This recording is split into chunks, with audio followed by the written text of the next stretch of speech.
खुदावंद यीशु मसीह के नाम में आपको सलाम।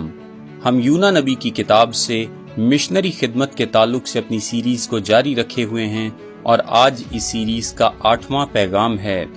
17वीं आयत में लिखा है, लेकिन खुदावंद ने एक बड़ी मछली मुकर्रर कर रखी थी कि यूना को निगल जाए। देखें, ये एक हैरत अंगेज बात है क्योंकि ये पहले हुक्म में मौजूद चौथा नुक्ता है, यानी छुटकारा। खुदा यूना का पीछा कर रहा था और अगर वो उसे आसान तरीके से नहीं पकड़ सकता था तो वो उसे मुश्किल तरीके से पकड़ लेगा। आयत नंबर 17 के आखिर में ये लिखा है, और यूना 3 दिन रात मछली के पेट में रहा। और बिलाशुबा जो पुराने नकाद हैं वो कहा करते थे कि ये एक व्हेल मछली थी और वो सारे यूना को नहीं निगल सकती थी क्योंकि उसका मुंह छोटा होता है। फिर लोगों ने 70 फीट लंबी शार्क मछलियां दरियाफ्त कर लीं जिनका मुंह बड़ा होता है, तो ये कहा गया कि वो शार्क हो सकती है। यहाँ पर मछली का लफ्ज एक अमूमी इस्तिलाह है। ये अमूमी तौर पर एक जानदार मछली की बात करती है, न कि खुसूसी तौर पर। ये गालिबन किसी किस्म की भी बड़ी मछली हो सकती है।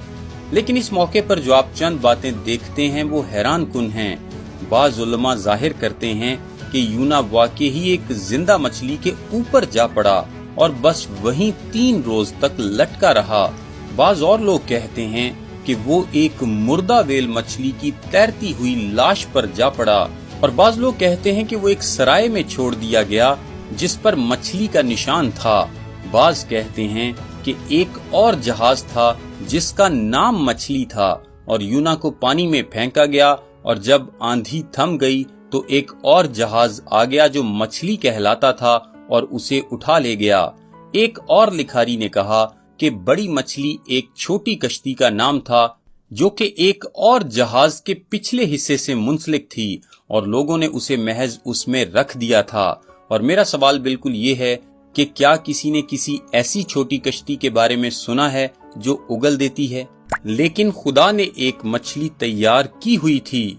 अब इस मौके पर खुदा वाकई यूना के ऐन दिल के मामले से निमटना शुरू कर देता है। अगर खुदा एक पैदा होने वाली जिंदगी को पेट में महफूज कर सकता है तो खुदा के लिए एक जिंदा नबी को किसी जिंदा मछली के अंदर महफूज रखना कोई मुश्किल काम नहीं। ये खुदा के नजदीक कोई मसला नहीं है। तो फिर यूना इस बुरी सूरत हाल में घिर जाता है और अब वक्त है कि वो वाकई ऊपर को देखना शुरू कर देता है। क्या ऐसा नहीं होता? अब ये पहला सही काम था जो उसने किया। वो पहला काम जो कोई नाफरमान नबी या ईमानदार कभी भी करता है वो है दुआ करना, और ये तौबा की दुआ थी। फिर दूसरे बाब में यूना की रिहाई आती है। ये उसकी रूहानी आपबीती भी है। क्या आप जानते हैं कि उसने उस वक्त उस मछली के अंदर क्या किया? उसने बाज बातों को समझना शुरू कर दिया, और कुछ बातों का समझ जाना वो खलासी बख्श बात थी जिसने यूना का रुख बदल दिया। सबसे पहली बात यह है कि उसने खुदा के इख्तियार को पहचान लिया। दूसरे बाब की पहली आयत में लिखा है, तब यूना ने मछली के पेट में खुदावंद अपने खुदा से ये दुआ की। यूना ने अपनी राह बदली और अपनी जिंदगी में खुदा के इख्तियार को पहचान पाया। यूना ने ये किताब लिखी, यूना ने ये बातें खुद लिखी, और वो कहता है कि मैंने अपने खुदावंद खुदा की तरफ रुख किया। वो जान गया कि खुदा उसका खुदावंद है। उसने खुदा के इख्तियार को जान लिया। क्या आपको मुशरफ बेटा याद है?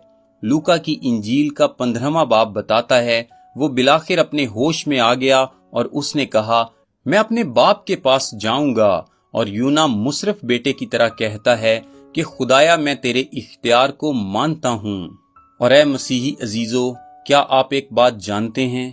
अगर आप अपनी जिंदगी में खुदा की मर्जी से दूर भाग रहे हैं, अगर खुदा ने आपको बुलावा दिया है, चाहे ये किसी मिशन के मैदान के लिए है या एक बाइबल क्लास पढ़ाने के लिए, या ये उस मिशन के मैदान में जहां आप रहते हैं किसी को गवाही देना है, ये जो कुछ भी है, अगर आप भाग रहे हैं तो आपके रुकने की जगह असल में दुआ के मकाम पर घुटनों के बल होना है और ये इकरार करना है कि आपकी जिंदगी में खुदा इख्तियार रखता है। खुदाया मैं अपने भागने से रुक जाता हूँ। मैं इकरार करता हूँ कि तेरे पास तसल्लुत रखने और अहकामात देने का इख्तियार है। दूसरी बात जो वो पहचान गया वो ना सिर्फ खुदा का इख्तियार था बल्कि ये कि वो अपनी मुश्किल को भी जान गया, और ये बात हमेशा अच्छी होती है। दूसरी आयत में लिखा है, मैंने अपनी मुसीबत में खुदावंद से दुआ की और उसने मेरी सुनी। मैंने पाताल की तह से दुहाई दी, तूने मेरी फरियाद सुनी। वो वाकई ही दोज़ख या जहन्नुम या पाताल के पेट में था। वो कहता है, तूने मेरी फरियाद सुनी। वो बताता है कि मैं दोज़खी के गड्ढे में गिरा हुआ था, मैं वाकई तह में था। अब आप ये गौर करें कि हम बाज दफा उस वक्त तक खुदा की तरफ रुजू नहीं होते जब तक उस तह वाली नौयत की सूरत हाल से दो चार ना हो लें। क्या हम ऐसा करते हैं? ये हैरत अंगेज बात है कि मसीही किस तरह खुदा की मर्जी के बाहर जा सकते हैं और बस जाते रहते हैं और मजीद मजीद आगे निकल जाते हैं, और आखिरकार वो इंतहाई पस्ती से जा टकराते हैं और वो ऊपर को आंखें उठाते हैं। यूं उसने अपनी मुश्किल हालत पहचान ली। ये छुटकारे के लिए इंतहाई जरूरी है। आप अपनी जिंदगी में खुदा के इख्तियार और अपनी मायूस कुन बुरी सूरत हाल का इकरार करते हैं,